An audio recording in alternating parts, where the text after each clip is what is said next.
தெய்வம் என் அருகே அமர்ந்து கொண்டிருக்கிறது. என் பக்தியின் வலிமையே வலிமை என அர்ஜுனனின் மனம் பாரதப் போரின் வெற்றியில் திளைத்துக் கொண்டிருந்தது.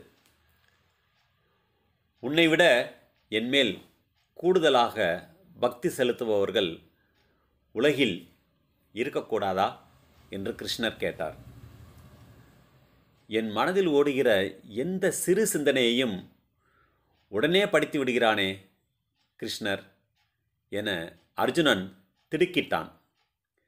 அர்ஜுனனின் பக்தி சார்ந்த கர்வத்தை அடக்க கிருஷ்ணர் முடிவு செய்தார். அர்ஜுனா, நான் பெரிதும் மதிக்கும் எனது பக்தை பிங்களை இங்கே அஸ்தினாபுரத்தின் அருகில் வசிக்கிறாள். அவளை சென்று சந்திப்போம் வா என்று கிருஷ்ணர் அழைத்தார். இதே தோட்டத்தில் போனால் உன் உயிருக்கு ஆபத்து நேரலாம். நான் பெண்ணாக மாறுகிறேன், நீயும் என் தோழியாக மாறு என்றான் கிருஷ்ணன். சற்று நேரத்தில் அரண்மனையிலிருந்து கிருஷ்ணரும் அர்ஜுனனும் பெண்களாக மாறி பிங்களையின் வீட்டுக் கதவை தட்டினர். தெய்வீக ஒளியுடன் ஒரு மூதாட்டி கதவை திறந்தாள். தாயே, நாங்கள் அடுத்த ஊருக்கு செல்வதற்காக நடந்து வந்தோம். கால்கள் வலிக்கின்றன. இங்கே சற்று இளைப்பாறி விட்டு செல்லலாமா என்று கேட்டார் கிருஷ்ணர். உள்ளே வாருங்கள், நான் பூஜை செய்து கொண்டிருக்கிறேன். பூஜை முடிந்த பிறகு நீங்கள் உணவருந்தி விட்டு செல்லலாம் என்றாள் பிங்களை. பூஜை அறையில் ஒரு பீடத்தில் கிருஷ்ண விக்கிரகமும் சிறிதாக ஒரு கத்தியும், நடுத்தர வடிவில் ஒரு கத்தியும், பெரியதாக ஒரு கத்தியும் இருந்தன. தாயே, கிருஷ்ண விக்கிரகத்தோடு 3 கத்திகளையும் பூஜிக்கிறீர்களே, கத்திகள் யாருடையவை என்று கிருஷ்ணர் கேட்டார். என்னுடையவைதான்.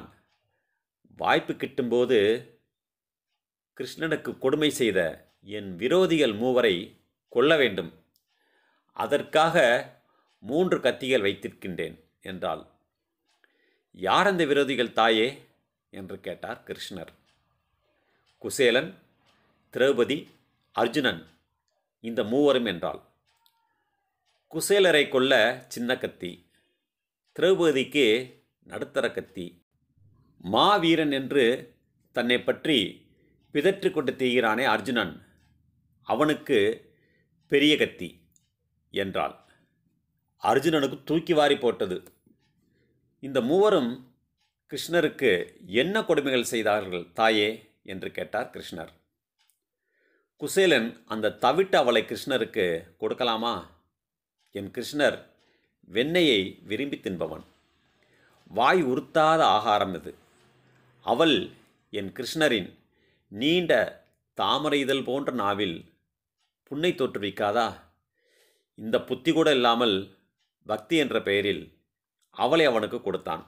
ஆகவே அவனுக்கு சிறிய கத்தி என்றாள். திரௌபதி எப்படி உங்கள் விரோதியானாள் என்று கேட்டார் கிருஷ்ணர். அஸ்தினாபுரத்தில் இருக்கும் திரௌபதிக்கு துவாரகையில் இருக்கும் கிருஷ்ணர் வாரி வாரி புடவைகளை அருளினானே. புடவைகளை இழுத்து இழுத்து துச்சாதனன் கைவலிக்க மயக்கம் போட்டு விழுந்தான்.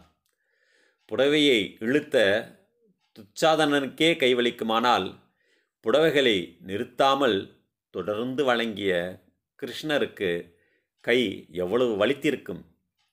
கிருஷ்ணரின் கைகளை வலிக்கச் செய்த திரௌபதியை சும்மா விடுவேனா? அவளுக்கு நடுத்தர கத்தி என்றாள்.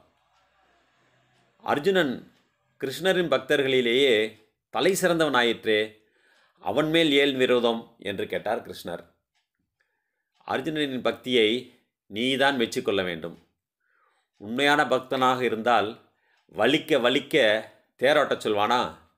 குதிரைகளின் கயிற்றை இழுத்து இழுத்து கிருஷ்ணர் கைகள் எத்தனை துன்பப்பட்டிருக்கும். தேர்க்குதிரைகளை ஓட்டுவது சாதாரண வேலை இல்லை. ஊரில் தேரோட்டிகளுக்கா பஞ்சம்? என் முன்னால் என்றாவது ஒரு நாள் அகப்படுவான் அர்ஜுனன். அன்று அவனை பார்த்து கொள்கிறேன். அவனுக்குத்தான் இந்த பெரிய கத்தி என்றாள்.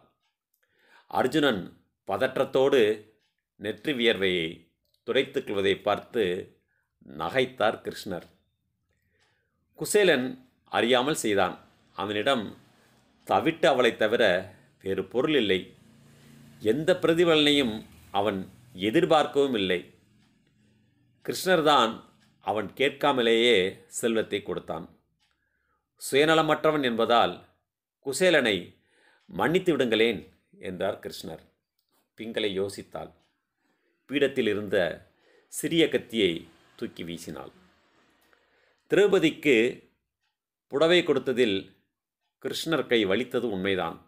என்றாலும் ஒரு பெண்ணுக்கு மானம் மிக பெரியதல்லவா? அதை காத்துக்கொள்ள அவள் கொலை கூட செய்யலாம் என்று தர்மசாஸ்திரங்கள் சொல்கின்றனவே. எனவே சுயநலமே ஆனாலும் மானம் காக்க வேண்டியதால் திரௌபதியையும் மன்னித்து விடுங்களேன் என்றார் கிருஷ்ணர். பிங்களை இரண்டாவது கத்தியையும் வீசிவிட்டாள். போரில் தனக்கு வெற்றி கிட்ட வேண்டும் என்னும் உலகியல் சார்ந்த சுயநலத்திற்காக கிருஷ்ணரை தேரோட்டச் செய்த அர்ஜுனனை மட்டும் மன்னிக்கவே மாட்டேன். இந்த பெரிய கத்தி இந்த பீடத்திலேயே இருக்கட்டும் என்றாள் பிங்களை. சுயநலம் பிடித்த அர்ஜுனனை நீங்கள் கொல்வது நியாயம் என்பதை நானும் ஒப்புக்கொள்கிறேன் என்றான் கிருஷ்ணர். அர்ஜுனனுக்கு தூக்கி வாரி போட்டது. கிருஷ்ணர் நகைத்தவாறே பிங்களையிடம் சொன்னார். அர்ஜுனன் கிருஷ்ணர் மனதை கவர்ந்து விட்டதால் தானே கைவலியையும் பொருட்படுத்தாமல் தேரோட்டினான். அர்ஜுனனை நீங்கள் கொன்றுவிட்டால் உற்ற நண்பனை இழந்து கிருஷ்ணர் வருந்துவாரே. கிருஷ்ணர் வருந்துவது உங்களுக்கு சம்மதம்தானா என்று கேட்டார் கிருஷ்ணர். நீ சொன்ன கோணத்தில் நான் சிந்தித்து பார்க்கவில்லை. நீ சொல்வதும் கூட சரிதான். எனக்கு இந்த பிறவியிலோ மறுபிறவியிலோ எதுவும் வேண்டாம். முக்தி கூட வேண்டாம். என் கிருஷ்ணர் உடல் வருத்தமோ மன வருத்தமோ இல்லாமல் இருந்தால் அதுவே போதும் எனக்கு. கிருஷ்ணருக்கு மன வருத்தம் தரும் செயலை நான் செய்ய மாட்டேன் என்று கூறிய பிங்களை மூன்றாவது கத்தியையும் பீடத்திலிருந்து எடுத்து கீழே வீசினாள். பெண் வேடத்தில் இருந்த அர்ஜுனன் மூதாட்டி பிங்களையை கீழே விழுந்து வணங்கிய போது அவன் ஆணவம் முற்றிலுமாக அழிந்திருந்தது. எல்லாவற்றையும் நமுட்டு புன்னகையுடன் பார்த்து சிரித்து கொண்டிருந்தார் கிருஷ்ணர்.